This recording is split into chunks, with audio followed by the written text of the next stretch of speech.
Hello, my name is Alan Vera, and I played Worst Monadium, aka Scareclaw, at the Lake Worth Prodigy Games Regional, and I got second place with it.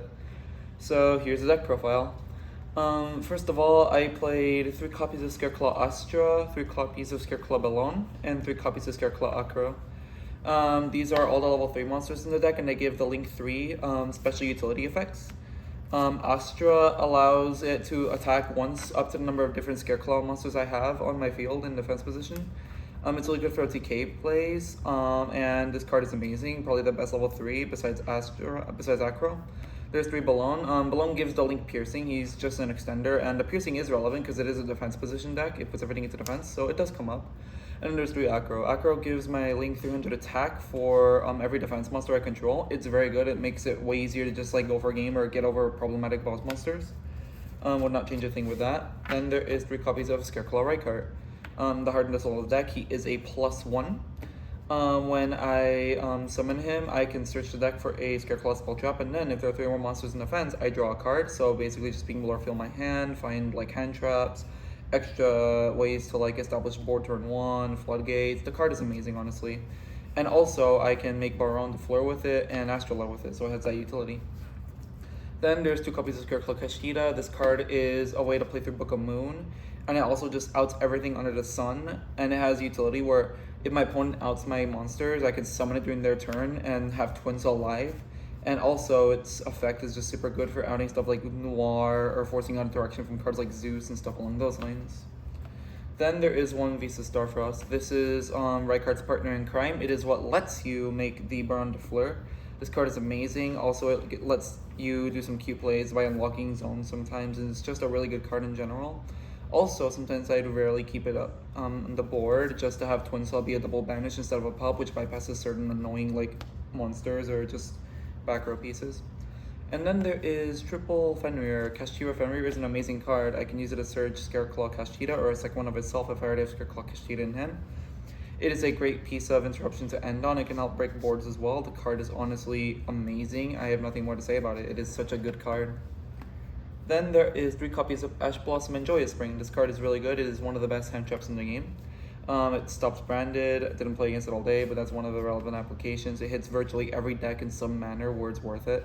And I did not regret putting it in at all. Honestly, it's a great card. Then there's 3 copies of Droll and Lockbird. This is, I guess it's kind of disingenuous to call it this format's like the TCG's Max C, but honestly, it's a turn ender sometimes, so I feel like it's kind of an apt comparison at times. I think the card is insane. I think it should be like addressed in some manner in the future. The card is honestly just disgusting beyond all belief. It turns off like turns and it wins games on its own sometimes. Then after that, there is 2 copies of Primitive Planet Reichphobia. This card is insane. It searches any Scareclaw monster or Visas Starfrost. Being able to just have that search ability is insane. It loses to Droll, sadly, but honestly, it's really good. I think 2 is correct because you don't want to open it. You usually want to search it off of the Link 1. And it also has a really good utility effect where there are 3 or more defense monsters on the field, so including the opponent's side, I can target any card on the field and destroy it on my opponent's side. It is very good because it outs floodgates, it simplifies board state, it gets rid of monsters when I'm trying to set up OTKs. It is an amazing card. Then there's 2 copies of Scareclaw Arrival, a very good card. It is a non-once per turn monster reborn that also has a Banelist effect in graveyard, and it can revive Visas Starfrost for certain Barrone plays. It is a very good card, and I like having it at 2 because at 3 it can be cloggy, but at 2 I feel it's the right number, or I don't have to commit too many searches to it. I can just hard open it. Then there's 1 copy of Scareclaw Defanging. Defanging is a really good card because it makes my links untargetable and indestructible by card effects. And also, it allows me to banish a Scareclaw Link from grave or field to target 1 card on the field to destroy it, so it's just a good way to simplify game state, and turns 2+ setup with 2 keys as well. Also, it makes it so many decks have a much harder time outing my boss monster, as all their effects that do get rid of it, that are monster-based at minimum, will target or destroy it. Even back row as well. It stops imperm, it stops all the stuff like that as well, so I think it's very worth it. Then there's Scareclaw Straddle. It's a quick effect where I can negate a targeting effect on a Scareclaw, or it is a battle trick where I can just I can target a monster they control and gain the highest like attack or defense of it permanently as well, which is relevant. It makes for funny OTKs where I have the multi-attack set up and I can gain my opponent's attack, kill their guy, and then kill the other guy for much more damage. Also, the targeting prevention, I found it amazing. It saved me on multiple occasions. It was just truly a very, very strong effect. I think it is a really good card. It has relevancy in almost every matchup I played today. And I would side it out sometimes, but honestly, I think the card is very good, very slept on, very good for like breaking boards or just like catching the opponent off guard. Very worth it. Then there's Triple Tactics Talent, 3 copies of Triple Tactics Talent. The card is amazing. If I get drolled, I can hand rip them. If it's not droll, if they ask me, I can deep draw for more interruption. If I already have the like potential ways to follow up on my own, I can hand rip them again. I can steal monsters as well when I'm trying to like OTK or break their boards. This card is a Swiss Army knife, honestly. I love it at 3. I feel like it's amazing because in this deck especially, stealing monsters is so strong because my boss monster is generic. It only needs 3 effect monsters. It is genuinely just such a very overpowered card, honestly. I love the thing. Then there is 1 copy of Reinforcement of the Army. This card is very good. It searches out my copies of Reichphobia, and that card is a +1 with upside. Very good card, honestly. Loses to Droll sometimes, but we take that chance. Then there's 1 Call by the Grave. Makes it so we lose to Droll slightly less, or makes it so we lose to Shifter slightly less. Honestly, very good card since when it does work, it works really well. Kind of a Seki 1 of inherently by only being at 1, but even if I draw it and like going second as applications against certain decks, just like with relevant grave effects like Chimera or stuff along that line, I think the card is very good. I like it. It's not mandatory by any means, but I think it's fine. Then there's three copies of Infinite Impermanence. What more can I say than a hand trap that does not turn on triple tactics cards? That enough should warrant it being played. It is very good. And the fact that it's relevant, even drawing it for turn, makes it just a game changer sometimes. Very good card, very good at breaking boards, very good at disrupting the opponent turn 0. Amazing card. Then there is 1 Twinsaw and 1 Slash. Twinsaw is the archetypal Icarus attack with a graveyard effect that floodgates links. It is amazing. This card was insane all weekend.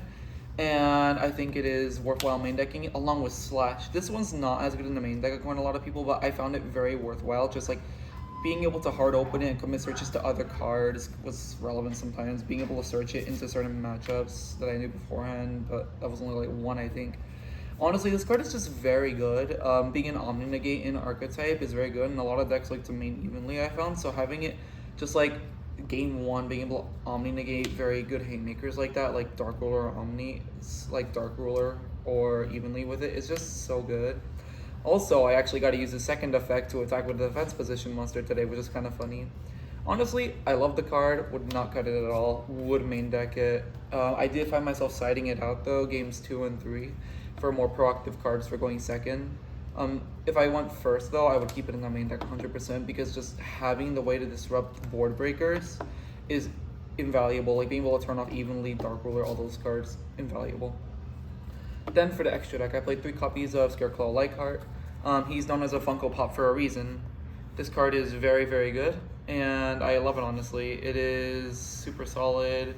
It can just search the field spell not once per turn, so if my opponent negates it, I can pop it and search another field spell. The card is invaluable, and it can revive itself in graveyard for further combo plays. Genuinely an amazing card.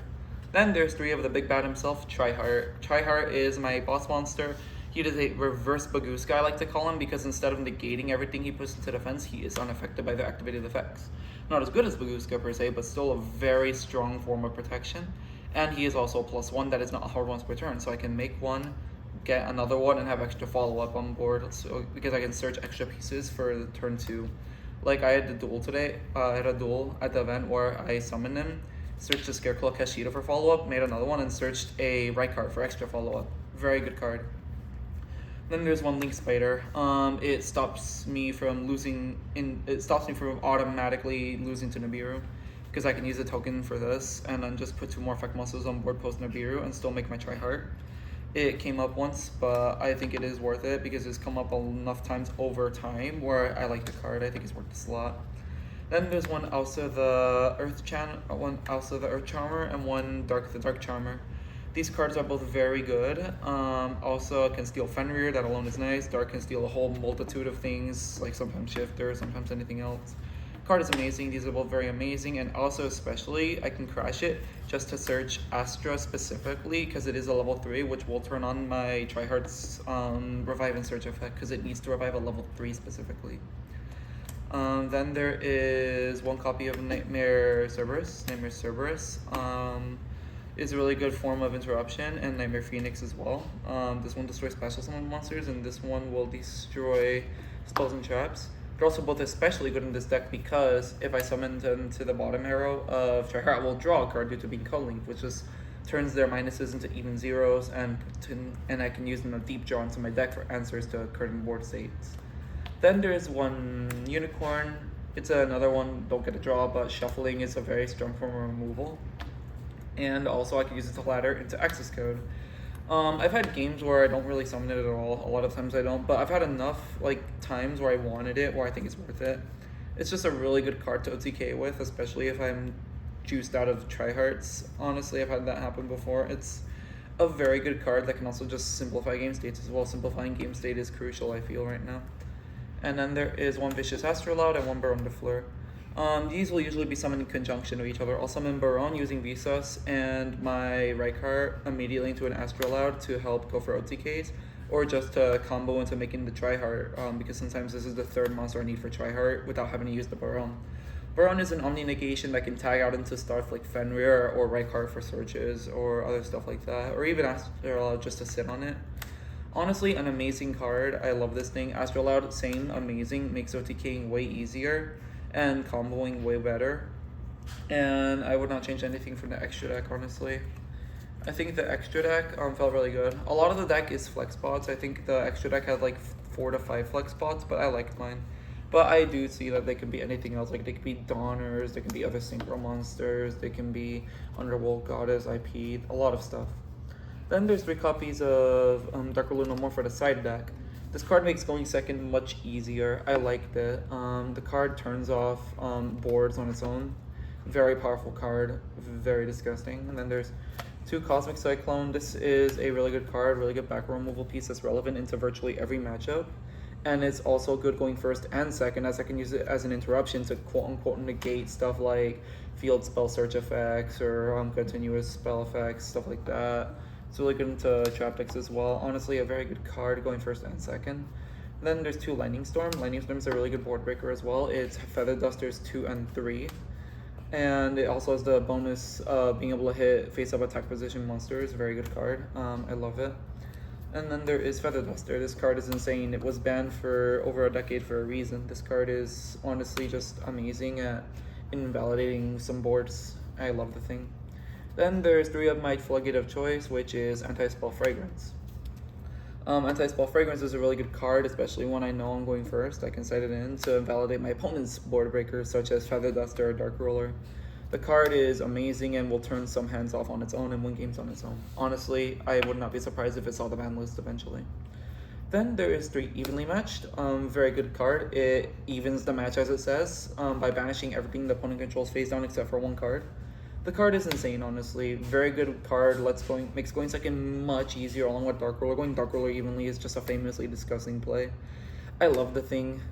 And then there is 1 Scareclaw alternative. I usually only side this in very rare situations, but I found myself liking it enough where I side it in because it has the burn effect, which can be relevant for closing out games.